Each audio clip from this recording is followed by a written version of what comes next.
So before we get too far, I want to thank hard-working committee. That the people on this committee have stepped up. There we go. Look at those great people. Give a hand to these great people. Because when we strategized last year, and this is when David was running everything, we strategized with Marshall Lemon's help and Randy and Annette's help, a peer-to-peer campaign that all of us have benefited from. And it's why you heard from people on the committee, and these talks and these discussions have not only been about the board campaign, which is ostensibly what the Philanthropic Committee was charged with, but really it was a bonding exercise between those of us on the committee and those of you who took the calls and had these discussions. And I think that it was an exceptional experience for all of us. I hope it was for those who received the calls. And in our committee meeting yesterday, we agreed that we would do this again. We would continue these discussions. So you will hear from someone and after this meeting. And we hope that not only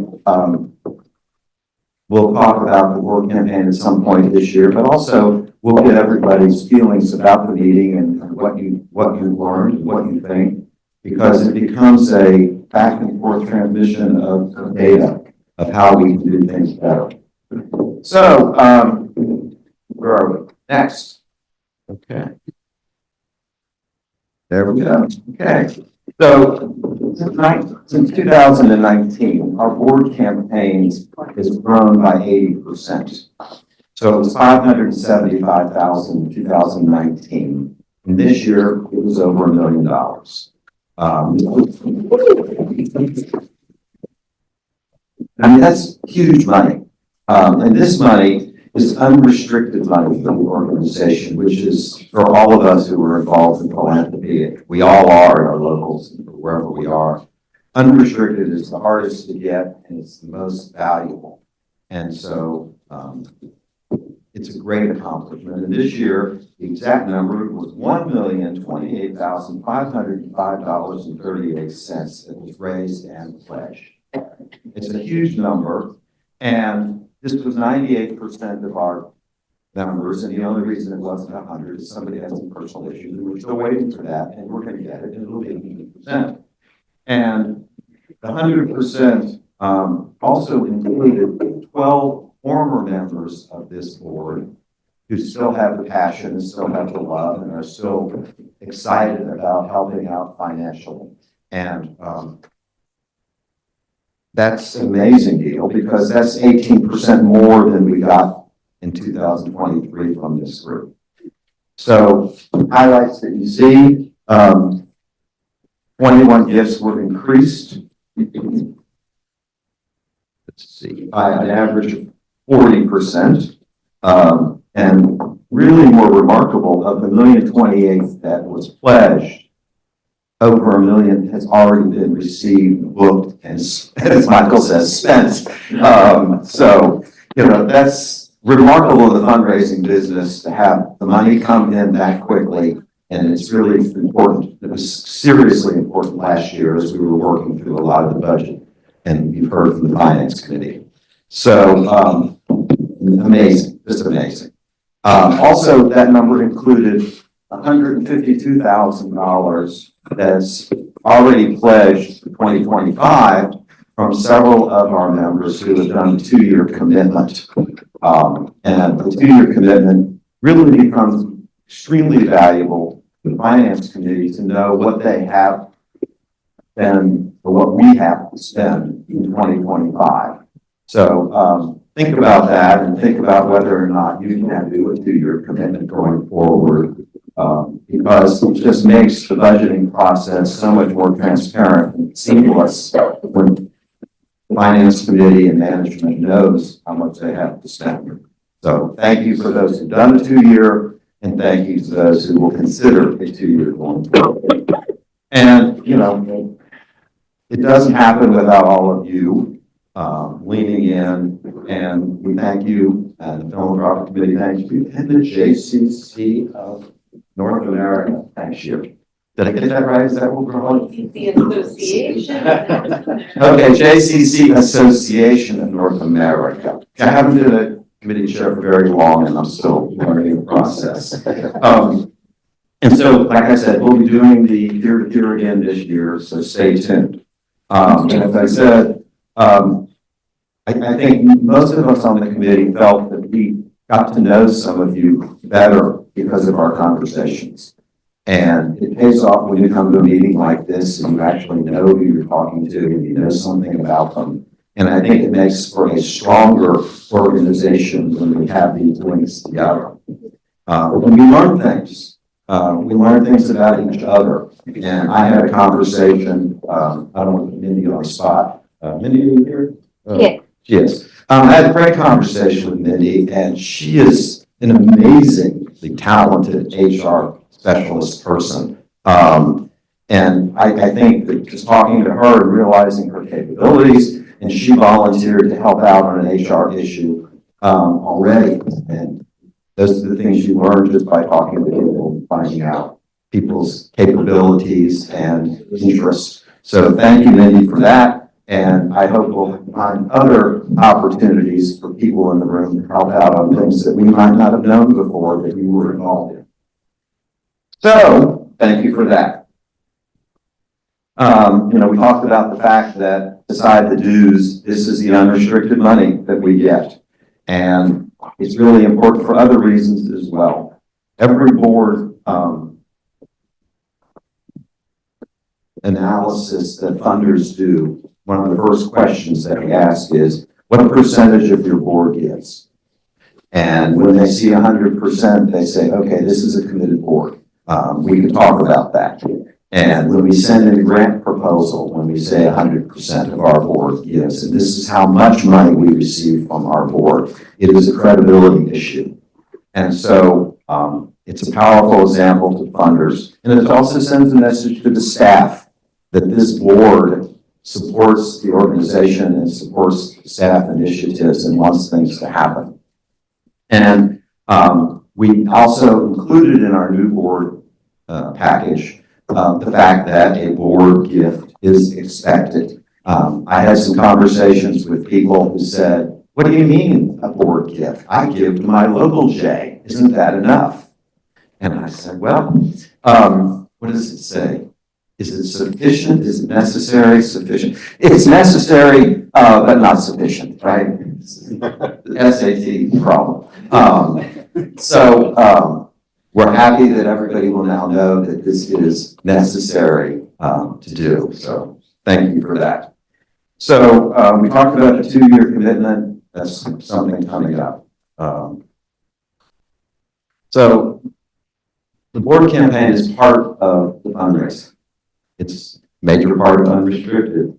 But as you see from the slide, 2024, we saw more than $2.8 million in restricted gifts from members of this board supporting all the organs. Oh, you're not there yet. Oh, we're there yet. Okay, you've got the pretty one, I forget. I got the hyped one, she's got the pretty one. But all of these initiatives that we do get funded and with restricted money. And so the fact that in addition to the board campaign, we've had $2.8 million for these programs is exceptional. And these are programs that some of us have such superb passion for that we know people who want to help fund these things, and we will get more money, especially from the committees that are engaged in these. So it's a huge, impressive amount of money that we're getting in. And we know what to do with it, and we're going to do more, especially with Barack coming on. And so we're talking about the vision going forward. So excited to have Barack coming on board. Barack has a clear history of being able to access funds in Baltimore especially, but he's got a global. He's the JCC Global. He knows people, and he will be a huge asset, I think, to us as we go out into the community to raise more money from both people who have been long-term supporters and people who don't know yet that they're going to be long-term supporters. Let's talk about the vision for 25. We talked earlier we've gotten some money from former board members. We want to do a better job of stewarding those former board members, because just because you're off the board doesn't mean you lose your passion, because you're probably still involved in your local and you're still paying attention to what happens here. And we want to make sure that we don't lose track of our former board members who have been so important to us. So we started with 12, and the plan is to get more. The other thing that our committee started yesterday is building and nurturing connections with our funders. At our philanthropy meeting yesterday, we got the major funders that we have, and we distributed a list of the boards of directors of our major funders to people so they would know, they might know someone. And so the more connections you have into an organization, the stronger the relationship is. So it's great that our philanthropy and our development professional may have a relationship with the CEO of that organization, but if someone has a relationship with 2 or 3 board members, it just strengthens that so much. So we're going to work with that, and also we ran into that, pulled a few organizations that we think might be future funders, and we distributed the boards of directors of those organizations as well. So if you have an organization with whom you think we should be engaging, somebody get it to Randy and Annette, and they'll give you the information of who's on that board, what is it that that board typically funds, and we'll give you some information to be better prepared to perhaps make an ask, or ask them to make an ask to people that you know. So that's one of the, those are some of the initiatives that we're talking about for next year. The other initiative that we're talking about is to revitalize the legacy campaign that we had many years ago and have not really been pushing very hard in the last few years.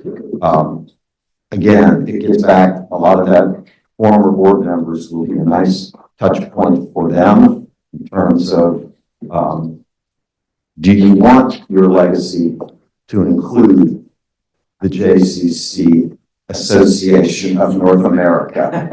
Yes, yes. And we would be happy to help you with that. This is what my daughter does for a living, as a matter of fact. She kind of will help me parse some of this. She works with one of the big banks, Private Wealth, to help their clients decide how they want to give their money away. So I look for her for some advice from time to time.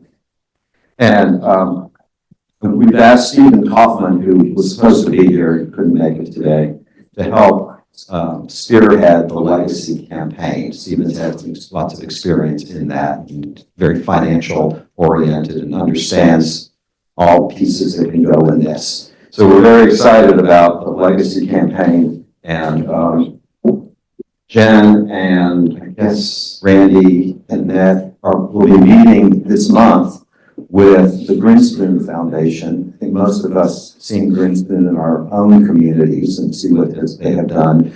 So they'll be meeting with the Greenspoon Foundation to get some advice and best practices for us to start to consider as we put together our legacy campaign. So in closing, thanks. Couldn't have done it without all of us. And as I sat in the philanthropy committee meeting yesterday, and it was a great meeting with terrific back and forth and ideas flowing all across the table, I realized what a capable board we have, and how fortunate the JCC Association of North America is to have all of you in the room. Because smart people who want to do the right thing generally figure out how to do the right thing. And for that, we are greatly appreciative. So any questions? Happy to take any questions. And Randy and Ned, you can tell me what I forgot. Here was silence. Okay, good. Questions? Okay. Thank you. Thank you. And thank you. Nice job, Brooke. And thank you very, very much for the report. Thank you to all of you for your ongoing support within our board campaign. That record delivery last year for 2024, over $1 million. We're very much appreciative of all your support. We look to take the elevator up again this year. So thank you again.